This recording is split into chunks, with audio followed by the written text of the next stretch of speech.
নবী বিশ্ব নবী রাহমাতাল লিল আলামিন এই শাস্তি দেখে যখন উপরের দিকে যাইতেছেন, কিছু দূর গিয়ে দেখেন কিছু মানুষের বিশাল বড় বড় নখ, তামার মতন নখ। এই নখ দ্বারা তারা নিজেদের চেহারার গোশতগুলো নিজেরা ছিঁড়ে ছিঁড়ে টেনে টেনে ছিঁড়তেছে। আল্লাহ নবী বিশ্ব নবী তাদেরকে দেখে ফেরেশতাদেরকে জিজ্ঞাসা করলেন, এই লোকগুলো কারা এবং কেন এগো এমন ভয়াবহ শাস্তি হচ্ছে? আল্লাহ নবী বিশ্ব নবীকে ফেরেশতারা জবাব দেয়, ওগো নবীজি, এরা হলো দুনিয়ার ওই সমস্ত মানুষ যারা দুনিয়ায় মানুষের গীবাত করে বেড়াইতো, দুনিয়ার মানুষের গীবাত করে বেড়াইতো। যারা দুনিয়ার মানুষের গীবাত করত তাদেরকে শাস্তি দেওয়া হচ্ছে। অথচ আল্লাহ পাক রব্বুল আলামিন পবিত্র কোরআনের ভিতরে বলেন, ওয়ালা ইয়াগুতাব বা'দুকুম বা'দা আইয়ুহিব্বু আহাদুকুম আইয়াকুলা লাহমা আখিহি মাইতান।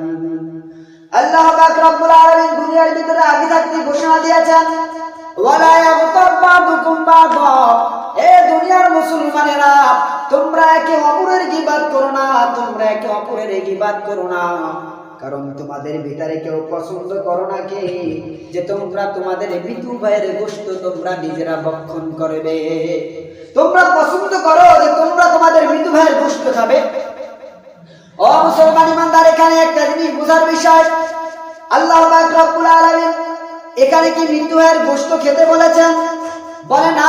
এখানে উদ্দেশ্য হলো একটা মানুষের গোশত খেলে কেমন কষ্ট হতে পারে, অর্থাৎ একটা মানুষের গোশত যদি কেউ খায়, এক সময় দেখা যাবে খেতে খেতে ওই ব্যক্তি এক সময় মারা যাবে, ওই ব্যক্তি দুনিয়া থেকে এক সময় বিদায় নিয়ে চলে যাবে।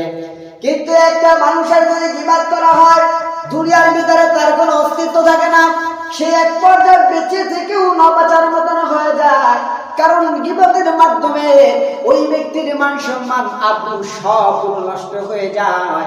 ওই ব্যক্তি আর মানুষের সম্মুখে দাঁড়িয়ে কথা বলতে পারে না, ওই ব্যক্তি মানুষের সম্মুখে যেতে পারে না। কারণ ওই ব্যক্তির গোপন যত তথ্যগুলো আছে, ওই ব্যক্তির যত কর্মগুলো আছে, আপনি মানুষের সামনে তার অবচরে প্রকাশ করে দিয়েছেন বিদায় ওই ব্যক্তির মান সম্মান সব চলে গিয়েছে। ওই ব্যক্তি কারো কাছে সম্মান পায় না, ওই ব্যক্তি মানুষের সামনে দুইটা কথা বলতে পারে না। এখানে বোঝানো হয়েছে ওই ব্যক্তির গীবাত করার দ্বারা ওই ব্যক্তি এক হিসাবে দুনিয়ার বেঁচে থেকেও না বাঁচার মতো। একজন সম্মানিত মানুষ, মনে করেন মসজিদের ইমাম সাহেব একটা অপকর্ম করেছে, আপনি ওটা দেখে ফেলেছেন, এবার আপনি সমস্ত এলাকাবাসীদেরকে বলেছেন অঙ্কের পড়া একজন আলেম মানুষ হয়ে এমন এমন অপকর্ম করেছে, অথচ ওই কর্মটা শুধু আপনি জানতেন, এলাকার আর কোনো মানুষ জানতো না। আপনি ওই আলেমের সম্মানটা আপনার কাছেই ছিল। আপনি যখন ওই আলেমের বদনামটা সমস্ত মানুষের কাছে বলবেন, ওই আলেমটা আর মাথা তুলে কখনো কথা বলতে পারবে না। আপনাদের সামনে আমি কথা বলতেছি, আমার যদি একটা অপকর্ম আপনারা ফাঁস করে দেন, আমি আর কখনো কথা বলতে পারবো? আমার সেই ইজ্জত থাকবে? কোন মুখ নিয়ে আপনাদের সামনে কথা বলবো? কারণ আমার সমস্ত ইজ্জত তো আপনি নষ্ট করে দিয়েছেন মানুষের সামনে, আমার তো ইজ্জত নাই। এই জন্য বলা হয় কারো ঘর যদি গোপন রাখো, কিয়ামতের দিন আল্লাহ পাক রব্বুল আলামিন তোমার যদি গোপন রাখবে। মান সাতারা মুসলিমান সাতারাহুল্লাহু ফিদ দুনিয়া ওয়াল আখিরাহ। এই জন্য বলা হয় দুনিয়ার মুসলমানেরা তোমরা একে অপরের দোষ গোপন রাখবা, কারণ তোমরা দুনিয়ার সামান্য একে অপরের দোষ যদি গোপন রাখতে পারো, কাল ওই কঠিন মুহূর্তে তোমরা যে কঠিন অপকর্ম করে সেখানে দাঁড়াইবা, আল্লাহ পাক রব্বুল আলামিন বলবে, বান্দা দুনিয়ার ভিতরে তুমি যেমন মানুষের দোষগুলো গোপন রেখেছিলা, আমি আল্লাহর কাছে বড় পছন্দ হয়েছে, যাও আজকে তোমার যত অপকর্মগুলো ছিল আমি আল্লাহ সমস্ত মানুষের থেকে গোপন করে নিলাম। চিল্লায় কোন সুবহানাল্লাহ। এজন্য দোষ গোপন করার অভ্যাস রাখতে হবে কি হবে না বলে? একজন মানুষ অপকর্ম করছে, শয়তানের ধোঁকায় পড়ে, আপনি একা জানেন ভাই গোপন করবেন। আপনি যে মানুষের সামনে প্রকাশ করলেন, ওই ব্যক্তির শেষ ইজ্জত সম্মান নাই, ওই ব্যক্তি দুটো কথা বলতে পারে না লজ্জায়। এই জন্য কাল কিয়ামতের দিবসে গোশত খেলে যেমন মানুষের কষ্ট হয় জীবিত অবস্থায়, আপনিও আপনার গোশত নিজের হাত দ্বারা ছিঁড়ে ছিঁড়ে ছিঁড়ে ছিঁড়ে খাবেন, কারণ আপনি দুনিয়ায় গীবাত করেছেন।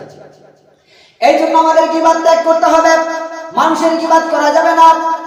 এই গীবাতটা বেশিরভাগ হয় দোকানদার ইমানদারের সে কোনো কাজ নাই। 4 টাকা হাতে লইয়া এই যে শুরু করে, যার নামে শুরু করে ওর বংশ পর্যন্ত না পৌঁছাইয়া ওই চায়ের দোকান থেকে সে আর ওঠে না। এই জন্য গীবাত করা ছেড়ে দিতে হবে। শুধু একদিকে তাকাইয়া মান সাতারা মুসলিমান সাতারাহুল্লাহু ফিদ দুনিয়া ওয়াল আখিরাহ, যাতে আল্লাহ আমার দোষ কিয়ামতের দিবসে গোপন রাখে, এই আশায় যদি আপনি হাদিসের উপর আমল করে যদি আপনি গীবাত করা বন্ধ করে দেন, হতে পারে আপনার সমস্ত পাপের কর্ম আল্লাহ পাক রব্বুল আলামিন কাল কিয়ামতের দিবসে গোপন করবে। চিল্লাইয়া সুবহানাল্লাহ। পারবেন তো ইনশাআল্লাহ? গীবাত বলবেন? কথা বলেন, গীবাত বলবেন? কারোর সামনে গীবাত করা যাবে না। যদি আপনি দেখে থাকেন আপনি ভিতরে রেখে দিবেন। এই নিয়ে আলোচনা করলে এই সপ্তাহে শেষ করে দেবো মেরাজের আলোচনা, এই জন্য আর কোনো বাড়ানো যাবে না। আল্লাহ নবী বিশ্বনবী বাবার সামনে চললেন। আল্লাহ নবী বিশ্বনবীকে দেখানো হলো যারা রোজা রাখে না তাদের কেমন শাস্তি হবে, যারা এরকম ভাবে নামাজ পড়ে না তাদের কেমন শাস্তি হবে। আল্লাহ নবী বিশ্বনবী বলেন, আমি গেলাম কিছু দূর গিয়ে দেখি তন্দুর রুটির চুলার মতন একটা গর্ত রয়েছে, সেখানে আগুন দাউ দাউ করে জ্বলতেছে। আগুন একবার উপরে উঠে আবার নিচে নেমে যায়। আর এই আগুনের ঢেউয়ের সঙ্গে কিছু উলঙ্গ পুরুষ মহিলা, যারা এই ঢেউয়ের সঙ্গে একবার উপরে উঠে একবার নিচে নামে। বলা হয় তাদের চিৎকারের আওয়াজ বড় কঠিন, এমনকি তাদের শরীর থেকে পচা পচা গন্ধ আসে। তাদের সমস্ত যৌনাঙ্গের উপরে সাপে এবং বিচ্ছুতে দংশন করতে থাকে, তাদেরকে দংশন করতে থাকে। এমন শাস্তি দেওয়া হচ্ছে। আল্লাহ নবী বিশ্বনবী বললেন, ওগো ফেরেশতারা, এরা কারা, কেন এদেরকে এমন শাস্তি দেওয়া হয়? বলা হয় এরা হলো দুনিয়ার ওই জিনাখোর, দুনিয়ায় ওই জিনাখোর যারা দুনিয়ায় জিনা করত। আল্লাহ পাক রব্বুল আলামিন দুনিয়ায় তাদেরকে পরীক্ষার জন্য যৌবন দিয়েছিল। তারা এই যৌবনকে কাজে না লাগাইয়া তারা এই যৌবনকে মানুষের সামনে বিলীন করে দিয়েছে। তারা যৌবনকে মানুষের কাছে বিক্রি করে দিয়েছে, যার জন্য আল্লাহ পাক রব্বুল আলামিন এই যৌবনকে বিক্রি করার কারণে তাদেরকে এমন শাস্তি দিচ্ছে। এই জন্য মুসলমান ইমানদার সমস্ত গুনাহ করার আগে ভাবতে হবে।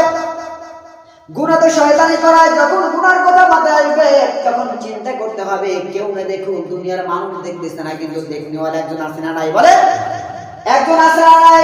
এক আল্লাহ তো আমাকে দেখছেন। আপনি যখন গুনাহ করতে যাবেন নিয়ত করেছেন যদি মাথার ভিতরে একবার ঢুকে দিতে পারেন আল্লাহ আমাকে দেখছে, এমন চিন্তা যদি একবার মাথায় ঢুকে যায় দেখবেন গুনার দিকে মন থাকবে না। একটু চিন্তা করবেন আল্লাহ আমাকে দেখছে, এটাকে বলা হয় তাকওয়া। আল্লাহ নবী বিশ্বনবী এমন শাস্তিগুলো দেখেছেন, কারণ হলো সপ্তম আসমান থেকে নিয়ে এই দুনিয়ার জমিন পুরোটা থাকবে জাহান্নামে ভরপুর। এখন জাহান্নাম সংকীর্ণ অবস্থায় ছোট করে কোন এক জায়গায় আল্লাহ পাক রব্বুল আলামিন গোপন করে রেখেছেন, কোন একটা চিপায় রেখে দিয়েছেন।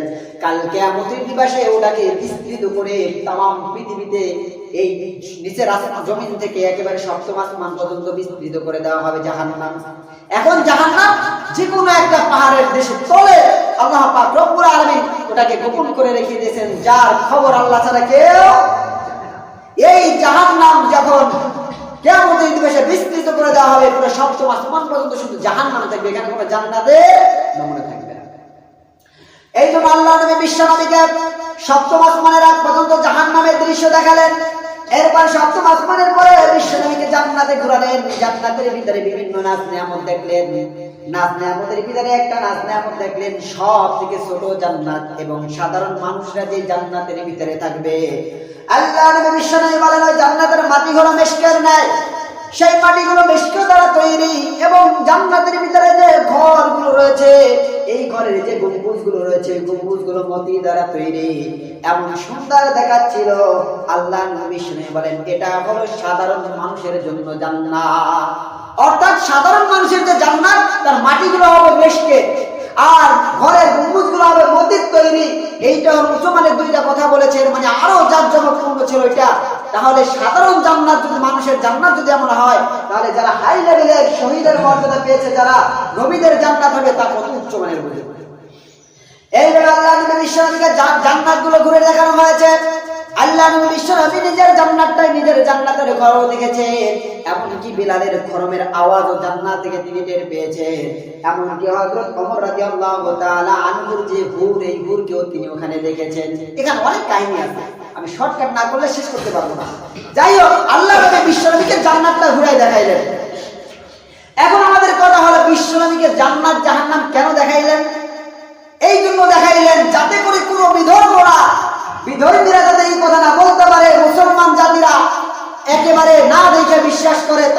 অস্তিত্ব তারা কেউ জানে না, একেবারে আনদেখা বিশ্বাস।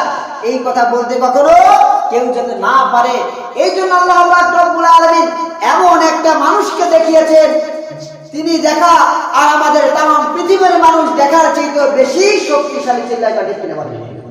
এই জন্য বিশ্বনবীকে দেখিয়েছেন। আমরা কখনো এই কথা বলতে পারবো না যে আমরা অদেখা বিশ্বাস করি, আমরা সব দেখেছি কিনা বলেন? আরে আমাদের লিডার দেখা মানে তো আমরা সবাই দেখেছি। সুতরাং আমরা অদেখা জিনিসকে বিশ্বাস করি না। বিভিন্ন ধর্মের লোকেরা আছে যারা গুজবের উপর আমল করে, কিন্তু আমরা যেটা করছি এটা আমাদের নবী বিশ্বনবী আমাদের নেতা তিনি স্বচক্ষে দেখেছেন। সুতরাং এর ভিতরে কোনো বানোয়াট এবং মিথ্যা নয়, এটা একেবারে সত্য ধর্ম, এটাই মেনে নিতে হবে। যাই হোক, এটা আমরা দেইখা আমল করতেছি, দেইখা বিশ্বাস করতেছি, এইটার জন্য বিশ্বনবীকে সবগুলো দেখালেন। আল্লাহ নবী বিশ্বনবীকে সপ্তম আসমানে বাইতুল মামুরের কাছে নিয়ে গেলেন, সিদরাতুল মুনতাহা। এইখানে বাইতুল মামুর হলো আমাদের মক্কার যে কাবা ঘর, এই কাবা ঘর বরাবর উপরে হলো বাইতুল মামুর। বাইতুল মামুর এই কাবা ঘর যেমন ভাবে দুনিয়ার মানুষ 24 ঘন্টা তওয়াফ করে, ঠিক বাইতুল মামুর 24 ঘন্টা তওয়াফ করে এমন সকল ফেরেশতা, এমন 70,000 ফেরেশতা যারা একদিন একবার তওয়াফ করবে, জীবনে আর কখনো তওয়াফ করবে না।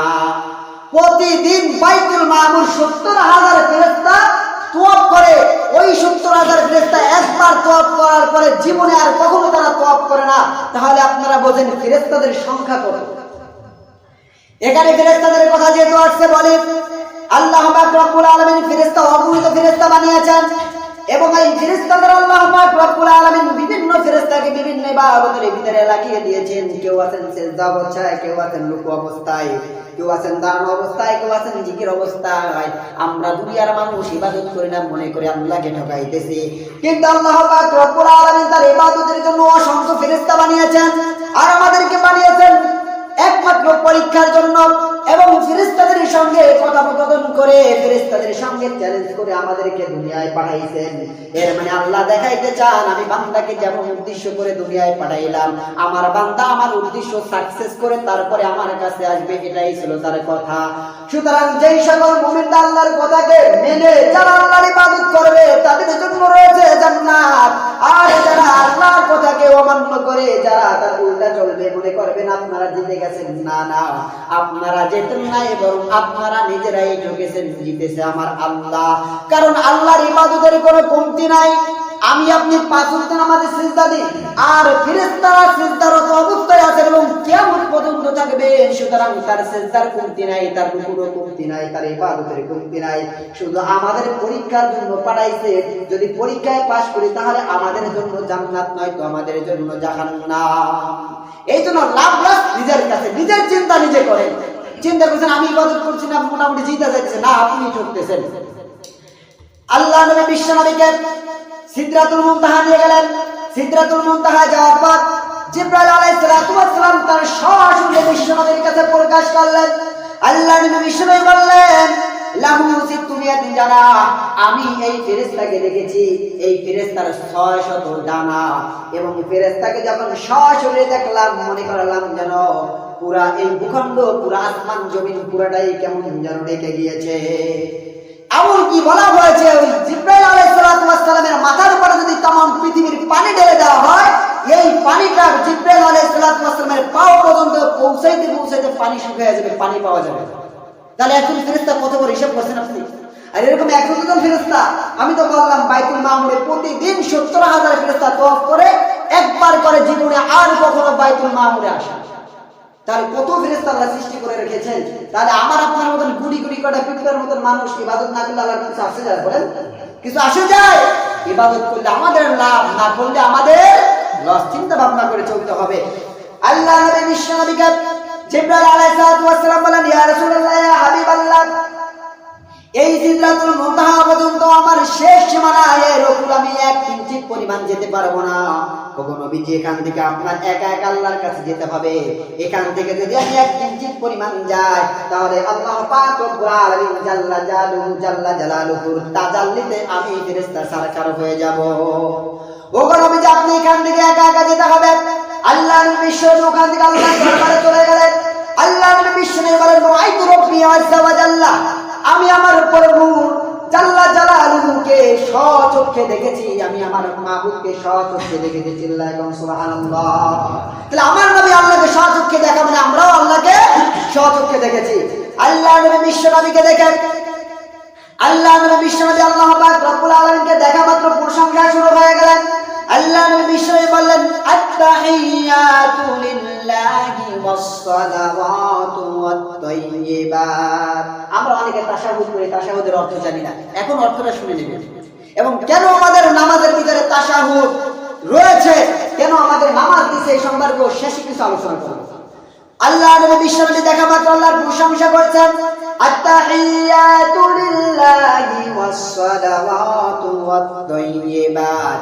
ওগো আল্লাহ, আমার সমস্ত অঙ্গ প্রত্যঙ্গের দ্বারা, আমার জবান দ্বারা, আমার সম্পদ দ্বারা, আমার যাবতীয় জিনিস দ্বারা যত প্রকার প্রশংসা করার দরকার, যত প্রকার প্রশংসা করা সম্ভব, সবগুলো আল্লাহ একমাত্র আপনার জন্য। আমার শরীর দ্বারা, অঙ্গ প্রত্যঙ্গের দ্বারা যত প্রকার প্রশংসা রয়েছে সব আল্লাহ তোমার জন্য। আমার সম্পদ দ্বারা যত প্রকার প্রশংসা সম্ভব সব আল্লাহ তোমার জন্য। মোটামুটি আল্লাহর প্রশংসা ভরপুর করেছেন। আল্লাহ পাক রব্বুল আলামিন খুশি হয়ে বলেন আসসালামু আলাইকা আইয়ুহান নাবিয়্যু ওয়া রাহমাতুল্লাহি ওয়া বারাকাতুহু। আল্লাহ নবী বিশ্ব নবী শোনা মাত্র আল্লাহ পাক রব্বুল আলামিন বললেন আসসালামু আলাইকা আইয়ুহান নাবিয়্যু ওয়া রাহমাতুল্লাহি ওয়া বারাকাতুহু।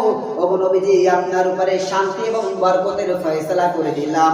আল্লাহ নবী বিশ্ব নবী বললেন আসসালামু আলাইনা ওয়া আলা ইবাদিল্লাহিস সালিহিন।